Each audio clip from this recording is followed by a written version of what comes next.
और उधर आकाश में राष्ट्रपति भवन की ओर से 129 हेलीकॉप्टर यूनिट के मी-17 V5 हेलीकॉप्टर कर्तव्य पथ की ओर उड़ान भरते हुए फॉर्मेशन का नेतृत्व कर रहे हैं ग्रुप कैप्टन आलोक अहलावत राष्ट्रीय ध्वज के साथ।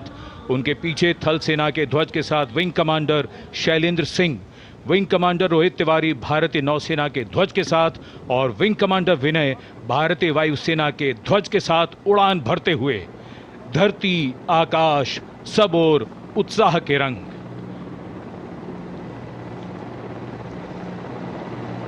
और आकाश से हो रही है पुष्प वर्षा।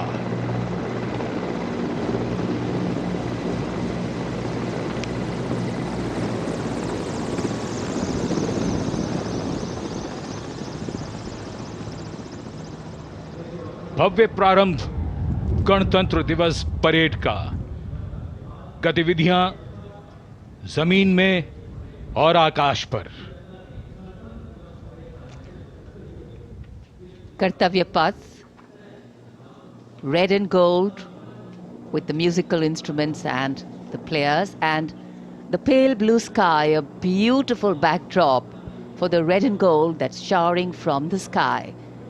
The showering of flower petals, customary, traditional, ceremonial and auspicious.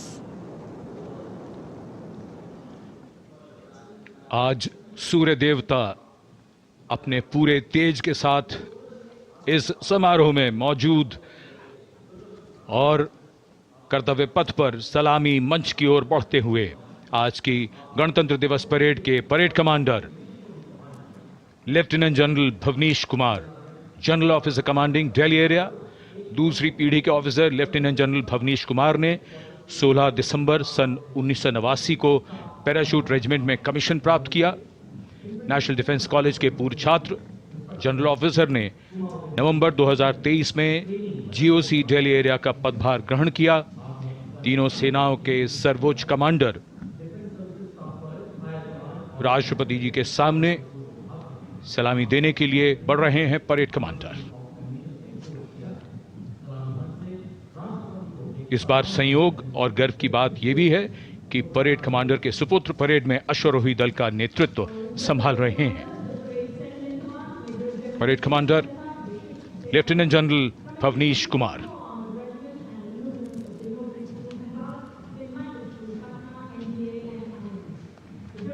और आज की परेड के 2IC lieutenant major general Sumit Mehta, parade 2IC,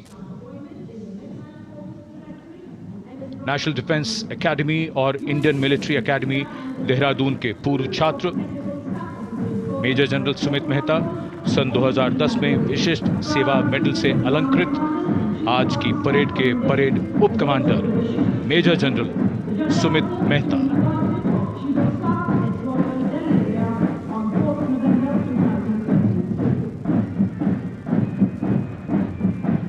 parade commander और परेड 2IC के लिए बहुत बड़ा गौरव, सम्मान और दायित्व गणतंत्र दिवस परेड की अगुवाई करना।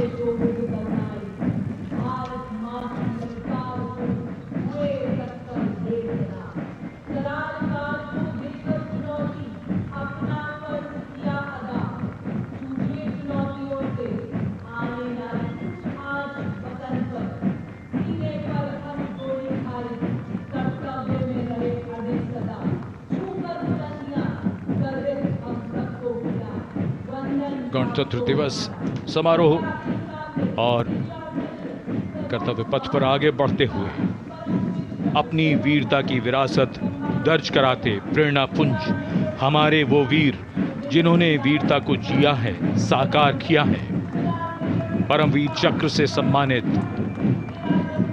सूबेदार major honorary captain Yogendra Singh Yadav, सेवानिवृत्त 18 grenadiers, Subedar major Sanjay Kumar PVC 13 Jammu Kashmir rifles. शूरवीर कैसे होते हैं, कोई पूछे अगर तो बता देना कि वो ऐसे होते हैं। परमवीर चक्र युद्ध में असाधारण वीरता के लिए दिया जाता है और ये अशोक चक्र से सम्मानित लेफ्टिनेंट कर्नल जसराम सिंह अशोक चक्र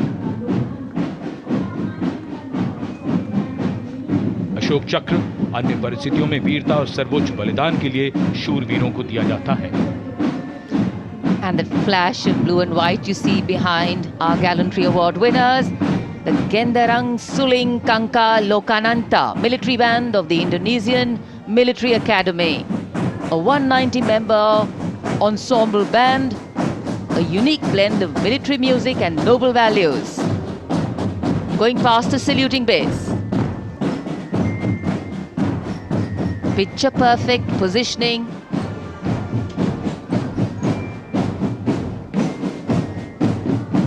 What a visual treat.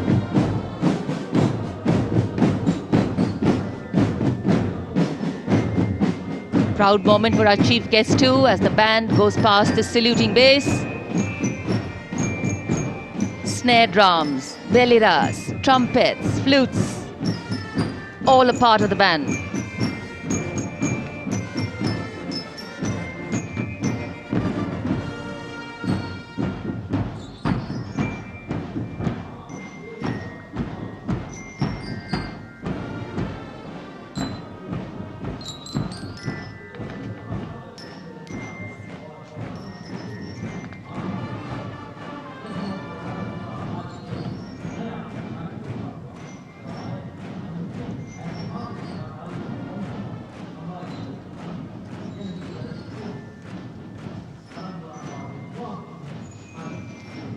Behind their band,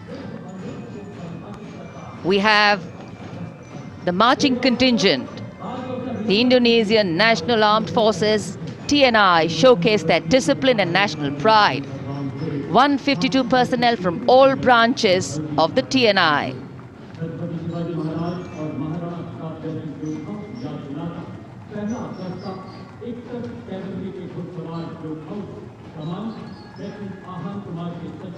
Meticulous training, synchronized steps, perfect timing.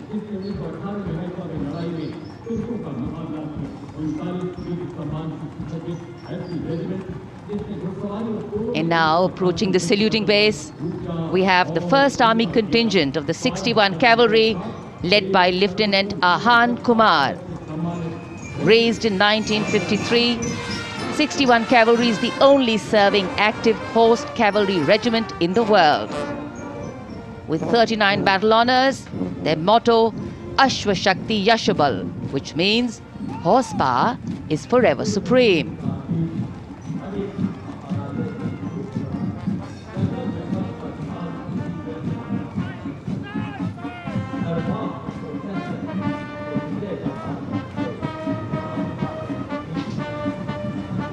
A flash of gold in the sky, a flash of gold on Kartavya Path.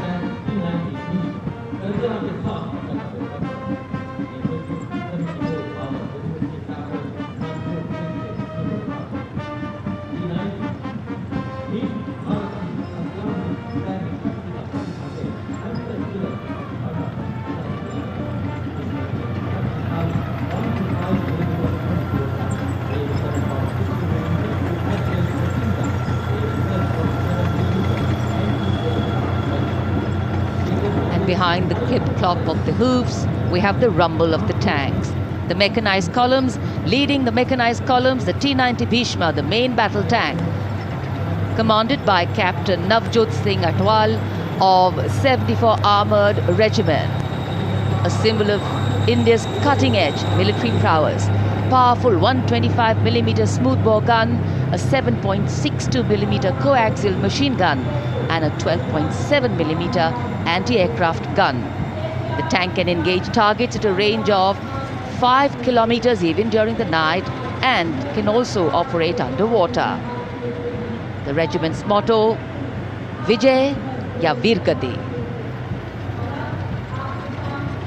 कर्तव्य पथ पर भारत की उन्नत सामरिक शक्ति का प्रदर्शन, इसकी श्रृंखला में सलामी मंच के सामने आगे बढ़ रही है भारत की सामरिक शक्ति के प्रतीक नेमिस एंड बॉलवे मशीन पिकेट BM-2 की टुकड़ी 17वीं बटालियन से इसकी कमान लेफ्टिनेंट ऋतिक चौधरी के हाथों में है। देश की सेनाओं की सर्वोच्च कमांडर भारत के राष्ट्रपति माननीय श्रीमती द्रौपदी मुर्मू को सलामी मंच के सामने सलामी पेश करते हुए एनवी निमिष के बाद इन्फेंट्री कॉम्बैट व्हीकल BM-2 की बारी, जिसे सारथ नाम दिया गया है। नाग मिसाइल सिस्टम भारत की विध्वंसक शक्ति का परिचायक। सारथ मैकेनाइज्ड इन्फेंट्री का आधार है और इस गौरवपूर्ण अवसर पर BM-2 चालक दल लेफ्टिनेंट सौरभ प्रताप सिंह की कमान में मैकेनाइज्ड इन्फेंट्री रेजिमेंट की 6ठी बटालियन का प्रतिनिधित्व कर रहा है। उपस्थित जनसमूह आह्लादित, रोमांचित, देश के राष्ट्रीय पर्व का हिस्सा बनते हुए इस समय सलामी मंच के सामने सारथ गुजरता हुआ। इन्फेंट्री कॉलम कर्तव्य पथ पर भारत की उन्नत सैन्य क्षमताओं को प्रदर्शित करने वाले कॉलम्स में कैप्टन लक्ष्य सिंह के नेतृत्व में all terrain vehicle ATV Chetak और नायब सूबेदार चरण सिंह के नेतृत्व में स्पेशलिस्ट मोबिलिटी व्हीकल कपिध्वज शामिल। दुर्गम इलाकों, विशेष तौर पर हाई एल्टीट्यूड एरियाज में युद्धाभ्यास के लिए जिसे डिजाइन किया गया है। लाइट स्पेशलिस्ट व्हीकल बजरंग और vehicle mounted infantry mortar system Airavat भी इसमें शामिल। नेतृत्व लेफ्टिनेंट अभिजीत अहलावत और सूबेदार सतवीर सिंह कर रहे हैं। परेड में मेजर राधिका सेन के नेतृत्व में नंदी घोष त्वरित प्रतिक्रिया बल वाहन और मेजर सृष्टि शर्मा के नेतृत्व में त्रिपुरांतक त्वरित प्रतिक्रिया बल वाहन भी शामिल है। आत्मनिर्भर भारत पहल के तहत इन्हें विकसित किया गया है। शान गर्व से आगे बढ़ते हुए ये जांबाज और उनके उन्नत सामरिक शक्ति के प्रतीक यंत्र सलामी मंच पर भारत की उन्नत सामरिक शक्ति की श्रृंखला में आगे बढ़ रही है। इस समय मैकेनाइज्ड कॉलम्स के क्रम में कैप्टन सूरज सिंह के नेतृत्व में 344 मिसाइल रेजिमेंट से ब्रह्मोस की विशिष्ट टुकड़ी। ब्रह्मोस एक सुपरसोनिक क्रूज मिसाइल है, 400 मीटर की प्रभावशाली रेंज के लिए प्रसिद्ध है। अद्वितीय सटीकता, विनाशकारी प्रभाव और दुश्मन के इलाके के अंदर तक हमला करने की उल्लेखनीय क्षमता।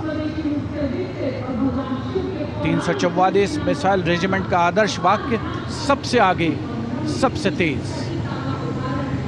ब्रह्मोस के ठीक पीछे लेफ्टिनेंट तुषार तोमर के नेतृत्व में 301 रॉकेट रेजिमेंट पिनाका से Pinaka multi locket launching system की टुकड़ी आगे बढ़ रही है। स्वदेशी रूप से विकसित है। भगवान शिव के पौराणिक धनुष के नाम पर पिनाका अपार विनाशकारी शक्ति और लंबी दूरी की सटीकता का उदाहरण, उसका परिचायक।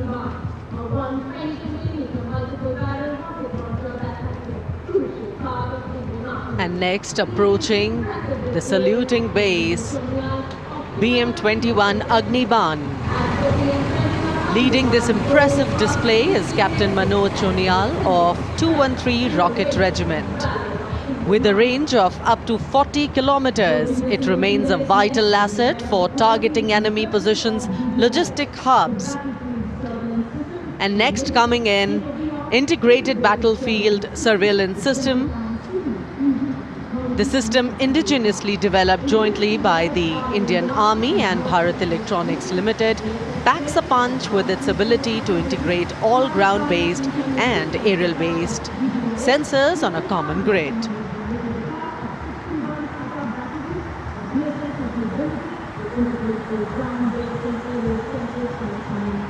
Moving ahead on Kartavya Path is the indigenously developed 10-meter short span bridging system, proudly led by Major K. John Abraham of 9 Rapid Engineer Regiment and Captain Jagjit Singh of the 234 Armored Engineering Regiment.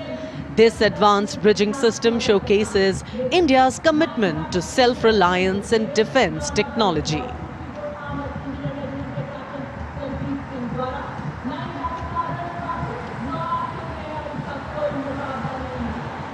And next we witness the impressive Akash weapon system, commanded by Lieutenant Himanshu Singh Chauhan from the 27 Air Defence Missile Regiment and Captain Shramishta Datta of 50 Lieutenant Air Defence. The regiment upholds the motto of the Army Air Defence, Akashe Shatru Jahi, which translates to defeat the enemy in the sky, highlighting its critical role in safeguarding India's airspace.